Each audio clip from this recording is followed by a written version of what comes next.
अनंत कोटि ब्रह्मांड नायक राजाधिराज योगीराज परम ब्रह्मा श्री सच्चिदानंद सद्गुरु साईनाथ महाराज की जय हो। ओम साई राम, जय साई राम। आज हम साईं सचरित का अध्याय 2 प्रारंभ करेंगे। श्री सद्गुरु साईनाथ के चरणों में हमारा बारंबार प्रणाम हो। हम बाबा से ये प्रार्थना करते हैं कि बाबा जो भी साईं सचरित का अध्याय 2 को पढ़ेगा या सुनेगा, बाबा उसकी सभी मनोकामनाएं पूर्ण करेंगे और बाबा का आशीर्वाद उस पर सदा बना रहेगा। आइए अब हम अध्याय 2 प्रारंभ करते हैं। ग्रंथ लेखन का ध्येय, कार्य प्रारंभ में असमर्थता और साहस, गर्मागर्म बहस, अर्थपूर्ण उपाधि, हेमांड पंथ गुरु की आवश्यकता। गत अध्याय में ग्रंथकार ने अपने मौलिक ग्रंथ श्री साईं सचरित्र में उन कारणों पर प्रकाश डाला था जिनके द्वारा उन्हें ग्रंथ रचना के कार्य को प्रारंभ करने की प्रेरणा मिली। अब वे ग्रंथ पठन के योग्य अधिकारियों तथा अन्य विषयों का इस अध्याय में विवेचन करते हैं। ग्रंथ लेखन का हेतु, किस प्रकार विसूचिका यानी हैजा के रोग के प्रकोप को आटा पिसवाकर तथा उसको ग्राम के बाहर फेंकवाकर रोका तथा उसका उन्मूलन किया। बाबा की इस लीला का प्रथम अध्याय में वर्णन किया जा चुका है। मैंने और भी लीलाएं सुनी जिनसे मेरे हृदय को अति आनंद हुआ और यही आनंद का स्रोत काव्य रूप में प्रकट हुआ। मैंने यह भी सोचा कि इस महान आश्चर्यजनक लीलाओं का वर्णन बाबा के भक्तों के लिए मनोरंजक एवं शिक्षाप्रद सिद्ध होगा और उनके पाप समूल नष्ट हो जाएंगे। इसलिए मैंने बाबा की पवित्र जीवन तथा उनके मधुर उपदेशों का लेखन प्रारंभ कर दिया। श्री साईं की जीवनी न तो उलझनपूर्ण है और न ही संकीर्ण है, वरन सत्य और आध्यात्मिक मार्ग का वास्तविक दिग्दर्शन कराती है। कार्य आरंभ करने में असमर्थता और साहस। श्री हेमांड पंथ को यह विचार आया कि मैं इस कार्य के लिए उपयुक्त पात्र नहीं हूँ। मैं तो अपने परम मित्र की जीवनी से ही भली भांति परिचित नहीं हूँ और न ही अपनी प्रकृति से। तब फिर मुझ सरीखा मूढ़मती भला एक महान संत पुरुष की जीवनी लिखने का दुस्साहस कैसे कर सकता है। अवतारों की प्रवृत्ति के वर्णन में वेद भी अपनी असमर्थता प्रकट करते हैं। किसी संत का चरित्र समझने के लिए स्वयं को पहले संत होना नितांत आवश्यक है। फिर मैं तो उनका गुणगान करने के सर्वथा अयोग्य ही हूँ। संत की जीवनी लिखने में एक महान साहस की आवश्यकता है और कहीं ऐसा ना हो 4 लोगों के समक्ष हास्य का पात्र बनना पड़े। इसलिए श्री साईं बाबा की कृपा प्राप्त करने के लिए मैं ईश्वर से प्रार्थना करने लगा। महाराष्ट्र के संत श्रेष्ठ श्री ज्ञानेश्वर महाराज का कथन है कि संत चरित्र के रचयिता में परमात्मा अति प्रसन्न होता है। तुलसीदास जी ने कहा है कि साधु चरित शुभ सरिस कपासु, निरस विसद गुण में फल जासु, जो सही दुख पर छिद्र दुरावा, वंदने जेहि जग जस पावा। भक्तों को भी संतों की सेवा करने की इच्छा बनी रहती है। संतों की कार्य पूर्ण करा लेने की प्रणाली भी विचित्र ही है। यथार्थ प्रेरणा तो संत ही किया करते हैं, भक्त तो निमित्त मात्र या कहिए कि कार्य पूर्ति के लिए एक यंत्र मात्र है। उदाहरणार्थ शक संवत 1700 में कवि महीपति को संत चरित्र लेखन की प्रेरणा हुई। ईश्वर ने संतों में अंतः प्रेरणा पैदा की और कार्य पूर्ण हो गया। इसी प्रकार शक संवत 1800 में श्री दासगणों की सेवा स्वीकार हुई। महीपति ने 4 काव्य रचे, भक्त विजय, संत विजय, भक्त लीलामृत और संत लीलामृत, और दासगणों ने केवल 2, भक्त लीलामृत और संत कथामृत, जिसमें आधुनिक संतों के चरित्रों का वर्णन है। भक्त लीलामृत के अध्याय 31, 32 और 33 तथा संत कथामृत के 57वें अध्याय में श्री साईं बाबा की मधुर जीवनी तथा अमूल्य उपदेशों का वर्णन सुंदर एवं रोचक ढंग से किया गया है। इसका उद्धरण श्री साईं लीला पत्रिका के अंक 11, 12 और 17 में भी दिया गया है। पाठकों से इनके पठन का अनुरोध है। इसी प्रकार श्री साईं बाबा की अद्भुत लीलाओं का वर्णन एक बहुत सुंदर छोटी सी पुस्तिका श्री साईनाथ भजनमाला में भी किया गया है। इसकी रचना बांद्रा की श्रीमती सावित्रीबाई रघुनाथ तेंदुलकर ने की है। श्री दासगनु महाराज ने भी श्री साईं बाबा पर कई मधुर कविताओं की रचना की है। एक और भक्त अमीदास भवानी मेहता ने भी बाबा की कुछ कथाओं को गुजराती में प्रकाशित किया है। साईं प्रभा नामक पत्रिका में भी कुछ लीलाएं शिरडी के दक्षिणा भिक्षा संस्थान द्वारा प्रकाशित की गई हैं। अब प्रश्न यह उठता है कि जब श्री साईनाथ महाराज के जीवन पर प्रकाश डालने वाला इतना साहित्य उपलब्ध है, फिर एक और ग्रंथ श्री साईं सच्चरित्र रचने की आवश्यकता ही कहाँ पैदा होती है। इसका उत्तर केवल यही है कि श्री साईं बाबा की जीवनी सागर के सदृश से अगाध, विस्तृत और अथाह है। यदि उसमें गहरे गोते लगाए जाएं तो ज्ञान एवं भक्ति रूपी अमूल्य रत्नों की सहज ही प्राप्ति हो सकती है, जिनमें मुमुक्षुओं को बहुत लाभ होगा। श्री साईं बाबा की जीवनी, उनके दृष्टांत एवं उपदेश महान आश्चर्य से परिपूर्ण हैं। दुख और दुर्भाग्यग्रस्त मानवों को इनसे शांति और सुख प्राप्त होगा तथा लोक एवं परलोक में श्रेयस की प्राप्ति होगी। यदि श्री साईं बाबा के उपदेशों का, जो कि वैदिक शिक्षा के समान ही मनोरंजक और शिक्षाप्रद हैं, ध्यान पूर्वक श्रवण एवं मनन किया जाए तो भक्तों को भी मनोवांछित फल की प्राप्ति हो जाएगी, अर्थात ब्रह्मा से अभिन्नता, अष्टांग योग की सिद्धि और समाधि, आनंद आदि की प्राप्ति सरलता से हो जाएगी। यह सोचकर ही मैंने चरित्र की कथाओं को संकलित करना प्रारंभ कर दिया। साथ ही यह भी विचार आया कि मेरे लिए सबसे उत्तम साधना भी केवल यही है, जो भोले भाले प्राणी श्री साईं बाबा के दर्शनों से अपने नेत्र सफल करने के सौभाग्य से वंचित रहे हैं। उन्हें यह चरित्र अति आनंददायक प्रतीत होगा। अतः मैंने भी अपना अहंकार उनके श्री चरणों पर न्योछावर कर दिया। मैंने सोचा कि अब मेरा पथ अति सुगम हो गया है और बाबा मुझे इहलोक और परलोक में सुखी बना देंगे। मैं स्वयं बाबा की आज्ञा प्राप्त करने का साहस नहीं कर सकता था। अतः मैंने श्री माधवराम उपनाम श्यामा से, जो कि बाबा के अंतरंग भक्तों में से थे, इस हेतु प्रार्थना की। उन्होंने इस कार्य के निमित्त श्री साईं बाबा से विनम्र शब्दों में इस प्रकार प्रार्थना की कि ये अन्ना साहिब आपकी जीवनी लिखने के लिए अति उत्सुक हैं, परंतु आप कृपा ऐसा ना कहना कि मैं तो एक फकीर हूँ तथा मेरी जीवनी लिखने की आवश्यकता ही क्या है। आपकी केवल कृपा और अनुमति से ही ये लिख सकेंगे, अथवा आपके श्री चरणों का पुण्य प्रताप ही इस कार्य को सफल बना देगा। आपकी अनुमति तथा आशीर्वाद के अभाव में कोई भी कार्य यशस्वी नहीं हो सकता। यह प्रार्थना सुनकर बाबा को दया आ गई। उन्होंने आश्वासन और उदी देकर अपना वरद हस्त मेरे मस्तक पर रखा और कहने लगे कि इन्हें जीवनी और दृष्टांतों को एकत्रित कर लिपिबद्ध करने दो। मैं इनकी सहायता करूंगा।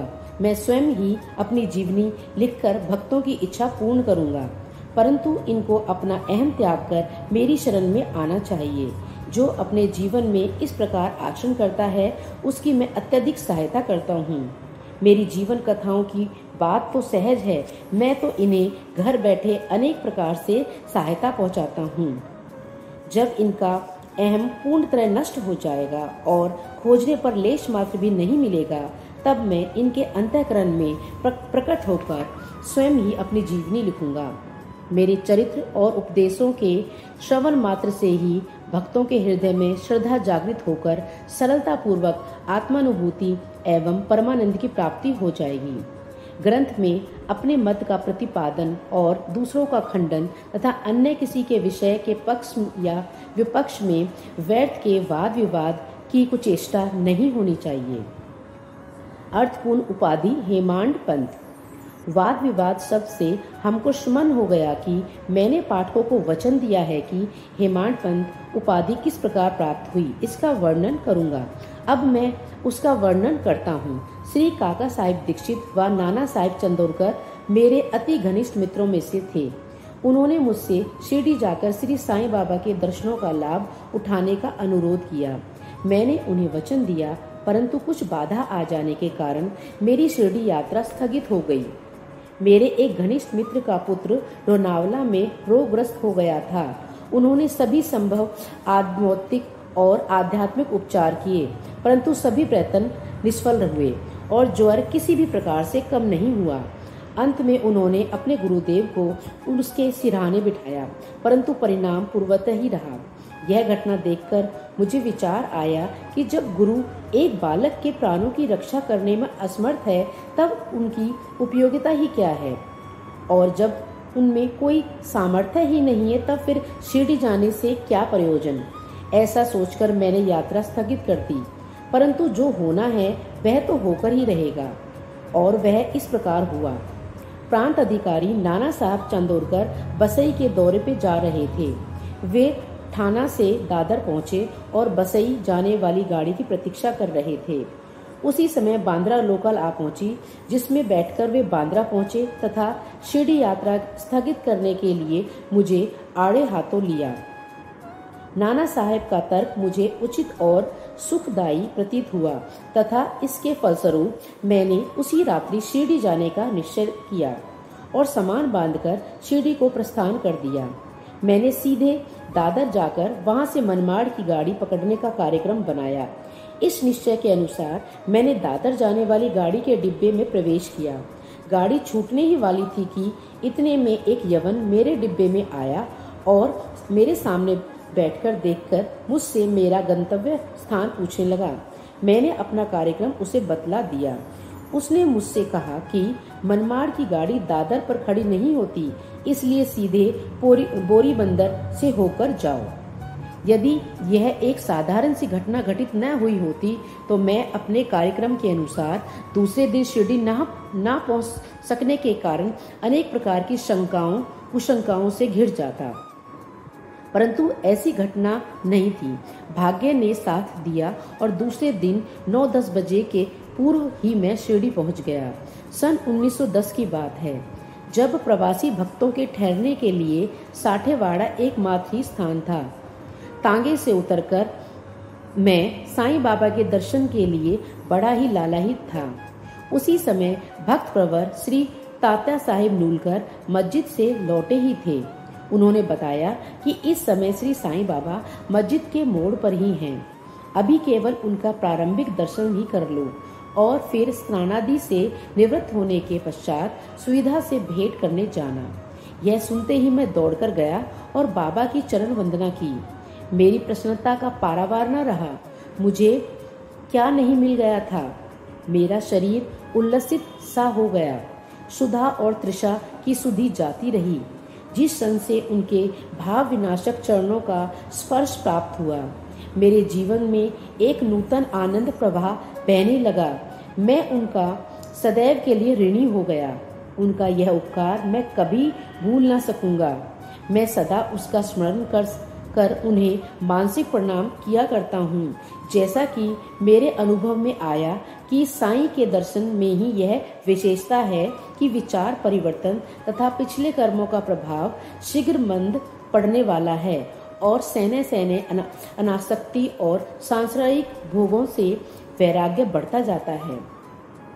केवल गत जन्मों के अनेक शुभ संस्कार एकत्रित होने पर ऐसा दर्शन प्राप्त होना सुलभ हो सकता है। पाठकों, मैं आपसे शपथ पूर्वक कहता हूँ कि यदि आप श्री साईं बाबा को एक दृष्टि भरकर देख लेंगे तो आपको संपूर्ण विश्व ही साईं में दिखाई देने लगेगा। गर्मा गर्म बहस। शिरडी पहुंचने के प्रथम दिन ही बाला साहिब तथा मेरे बीच गुरु की आवश्यकता पर वाद विवाद छिड़ गया। मेरा मत था कि स्वतंत्रता त्याग कर पराधीन क्यों होना तथा जब कर्म करना ही पड़ता है तब गुरु की आवश्यकता ही कहाँ रही।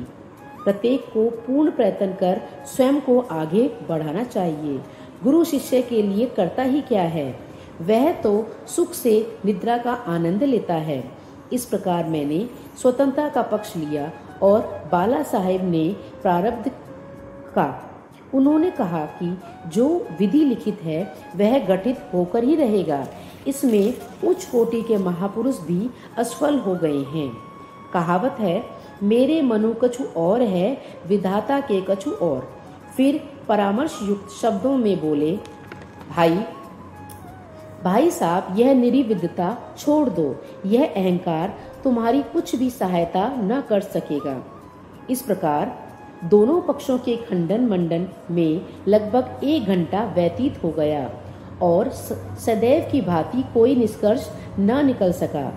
इसलिए तंग और विवश होकर विवाद स्थगित करना पड़ा। इसका परिणाम यह हुआ, मेरी मानसिक शांति भंग हो गई और मुझे अनुभव हुआ कि जब एक घोर दैहिक बुद्धि और अहंकार न हो तब तक विवाद संभव नहीं।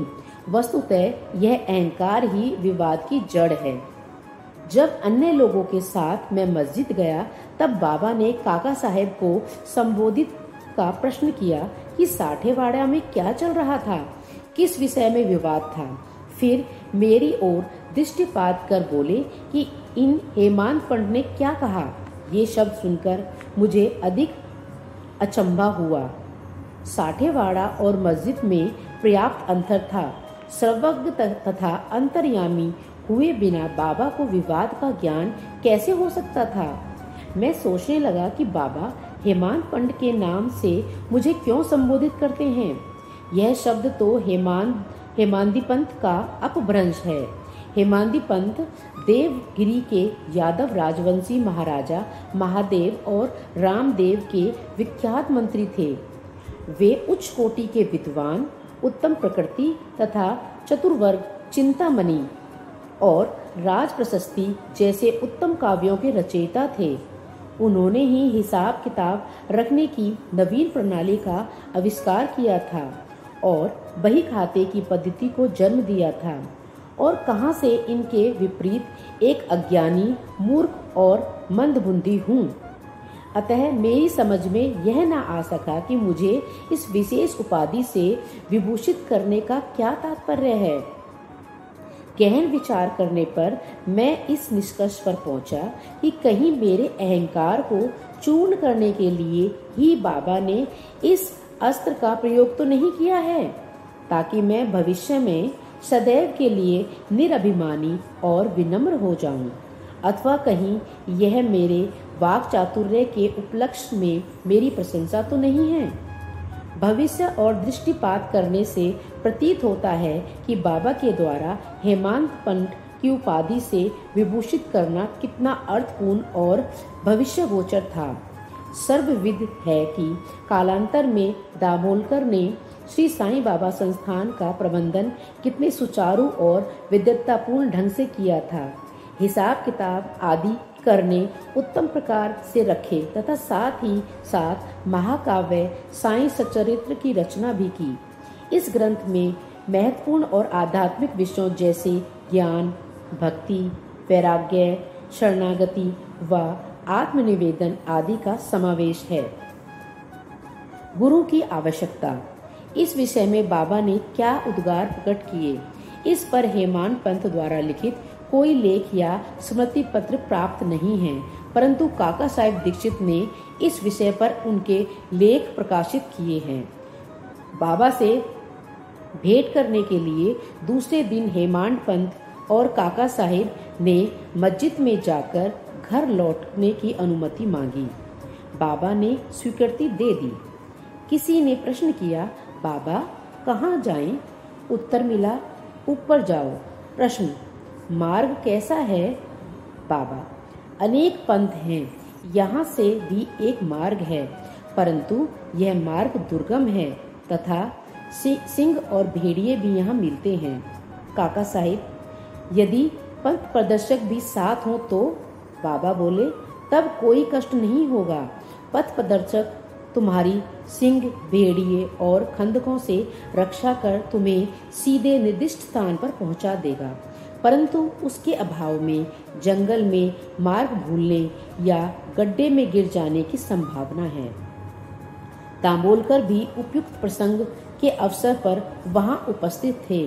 उन्होंने सोचा कि जो कुछ बाबा कह रहे हैं वह गुरु की आवश्यकता क्यों है, इस प्रश्न का उत्तर है। उन्होंने सदा के लिए मन में यह गांठ बांध ली कि अब कभी इस विषय पर वाद विवाद नहीं करेंगे कि स्वतंत्र या परतंत्र व्यक्ति आध्यात्मिक विषयों के लिए कैसा सिद्ध होगा। प्रत्युत्तर इसके विपरीत यथार्थ में परमार्थ लाभ केवल गुरु के उपदेश पालन में ही निहित है। इन उपदेशों का वर्णन मूल काव्य ग्रंथ के इसी अध्याय में किया गया है, जिसमें लिखा है, राम और कृष्ण महान अवतारी होते हुए भी आत्मानुभूति के लिए राम को अपने गुरु वशिष्ठ और कृष्ण को अपने गुरु संदीपनी की शरण में जाना पड़ा था। इस मार्ग में उन्नति प्राप्त करने के लिए केवल श्रद्धा और धैर्य, ये ही दो गुण सहायक हैं। श्री सद्गुरु साईनाथम प्रणमस्तु शुभम भवतु। अनंत कोटि ब्रह्मांड नायक राजाधिराज योगीराज परम ब्रह्म श्री सच्चिदानंद सद्गुरु साईनाथ महाराज की जय हो। साईं भक्तों, आज का साईं सचित का अध्याय 2 यही समाप्त होता है। साईं बाबा की कृपा आप पर सदा बनी रहे। ओम साई राम, जय साई राम।